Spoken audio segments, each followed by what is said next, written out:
പരിശുദ്ധമ്മയെക്കുറിച്ചുള്ള ഒന്ന് രണ്ട് ചെറിയ ചിന്തകൾ നിങ്ങളുമായിട്ട് പങ്കുവയ്ക്കുവാനായിട്ട് ആഗ്രഹിക്കുകയാണ്.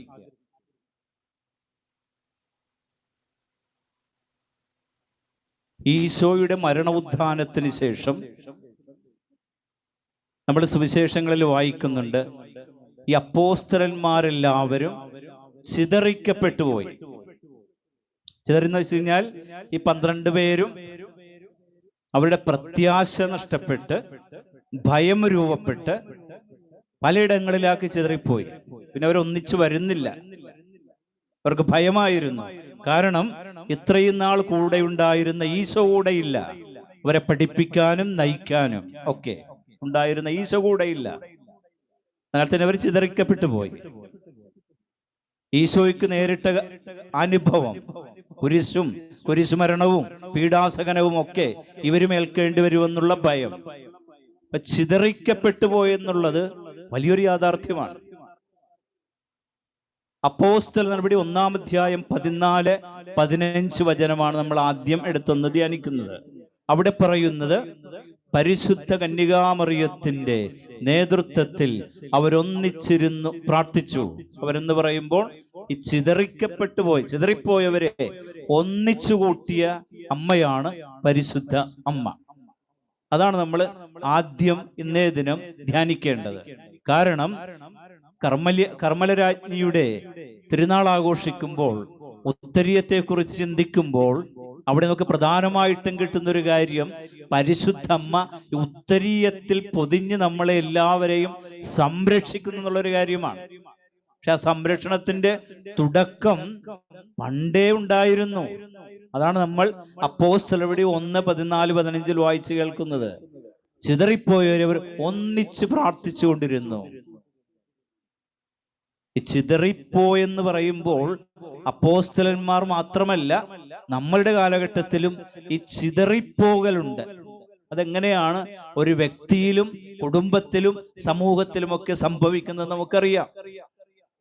നമ്മൾ പല കാര്യങ്ങളിൽ വ്യഗ്രത പൂണ്ട് കഴിഞ്ഞ് പല കാര്യങ്ങളൊക്കെ ചെയ്യേണ്ടി വരുന്നത്, പലതും ചെയ്യേണ്ട കാര്യങ്ങളല്ല, സ്വാർത്ഥ താല്പര്യങ്ങൾ നമ്മളെയൊക്കെ നയിച്ചു കഴിയുമ്പോൾ വേണ്ട കാര്യങ്ങൾ ചെയ്യാതെ വേണ്ടാത്ത കാര്യങ്ങളുടെ പിന്നാലെ പോകുന്ന, ആ അമിത താല്പര്യങ്ങളുടെയൊക്കെ പിന്നാലെ പോകുന്നതൊരു ചിതറിപ്പോകുന്നൊരവസ്ഥയാണ് നമ്മൾ തിരിച്ചറിയണം. ഇന്ന് അതുപോലുള്ള അവസ്ഥ ഒത്തിരിയുണ്ട്. വ്യക്തിപരമായിട്ട് നമ്മൾ ഓരോരുത്തരെയും എടുത്തു കഴിഞ്ഞാൽ നമുക്ക് ഏകാഗ്രത നഷ്ടപ്പെട്ടു പോകുന്ന അവസ്ഥയുണ്ട്. ലൂക്കായുടെ സുവിശേഷം 10-ാം അധ്യായം 38-42 വായിക്കുമ്പോൾ ഈശോ മാർത്താ മറിയം ഭവനത്തിൽ ചെന്നുകൊണ്ട് മറിയത്തോടും മാർത്തായുമായിട്ട് പറയുന്നൊരു കാര്യമാണ്, Mary has chosen the better portion. Mariyam നല്ല ഭാഗം തിരഞ്ഞെടുത്തെന്നാ പറയുന്നത്. അതായത് അവൾ ഈശോയിൽ ഏകാഗ്രമായിട്ടിരുന്നെന്നുള്ളതാണ്. ചിതറിപ്പോകാനായിട്ട് അവൾ സമ്മതിക്കുന്നില്ല. അതിനാണ് ഈശോ അഭിനന്ദിച്ചുകൊണ്ട് പറയുന്നത്, നല്ല കാര്യം അവൾ തിരഞ്ഞെടുത്തു. അപ്പൊ നമ്മൾ ചിന്തിക്കേണ്ട ഒരു കാര്യം, നമ്മൾ ഓരോരുത്തരും ഏറ്റവും പ്രധാനപ്പെട്ട കാര്യങ്ങളുടെ പിന്നാലെ യാത്ര ചെയ്യണം. നമ്മളുടെ ജീവിതത്തിനൊക്കെ അർത്ഥം തരുന്ന കാര്യം. ദൈവസന്നിധിയിൽ പരിശുദ്ധ ബലി അർപ്പിക്കാനായിട്ട് വരുമ്പോൾ നമ്മൾ കൊടുക്കുന്നൊരു ഏകാഗ്രതയുണ്ട്. അവിടെ നമ്മൾ ചിതറിപ്പോകാനായിട്ട് സമ്മതിക്കില്ല. നമ്മളുടെ ചിന്തകളും പ്രതീക്ഷകളും എല്ലാം നമ്മൾ ആ അൾത്താരയിലേക്ക് തിരിക്കാറുണ്ടല്ലോ. അതൊരു ഏകാഗ്രതയുടെ നിമിഷമാണ്. ഞാൻ പറഞ്ഞു വരുന്നത്, ജീവിതത്തിൽ പല സമയങ്ങളിൽ പല കാര്യങ്ങളും, പലതും ആവശ്യമുള്ള കാര്യങ്ങളല്ല, പലപ്പോഴും നമ്മളെ നശിപ്പിക്കുന്ന കാര്യങ്ങളാകാം. അതിൻ്റെയൊക്കെ പുറകെ നമ്മളിങ്ങനെ പരക്കം പാഞ്ഞു പോകുമ്പോൾ ചിതറിക്കപ്പെടുന്ന അവസ്ഥയാണ്.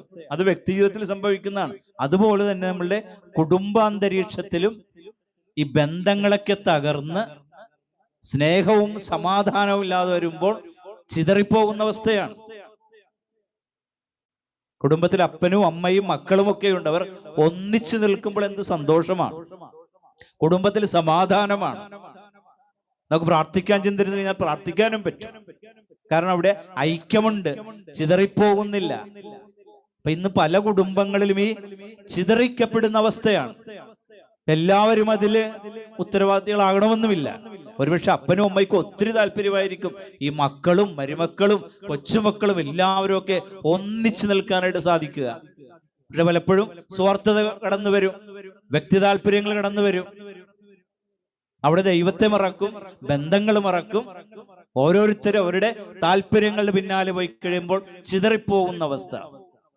ഇത് വ്യക്തിജീവിതത്തിലും കുടുംബജീവിതത്തിലും സമൂഹത്തിലുമൊക്കെ വരാവുന്ന ഒരു കാര്യമാണ്, ഈ ചിതറിപ്പോകുന്ന അവസ്ഥ. അവിടെയാണ് നമ്മൾ പരിശുദ്ധമ്മയെ പ്രാർത്ഥനാപൂർവം വിളിച്ചപേക്ഷിക്കേണ്ടത്. അങ്ങനെയാണ് അമ്മേ, ചിതറിപ്പോയ അപ്പോസ്തലന്മാരെ ഒന്നിച്ചു കൂട്ടിയതുപോലെ എന്നെയും എൻ്റെ കുടുംബത്തെയും ഒക്കെ ഒന്നിച്ചു നിർത്തണമെന്നുള്ള പ്രാർത്ഥന നടക്കാൻ പറ്റുമെങ്കിൽ അത് തന്നെയാണ് ഇന്ന് സംഭവിക്കേണ്ട ഏറ്റവും വലിയ കാര്യമെന്ന് ഞാൻ വിശ്വസിക്കുന്നു.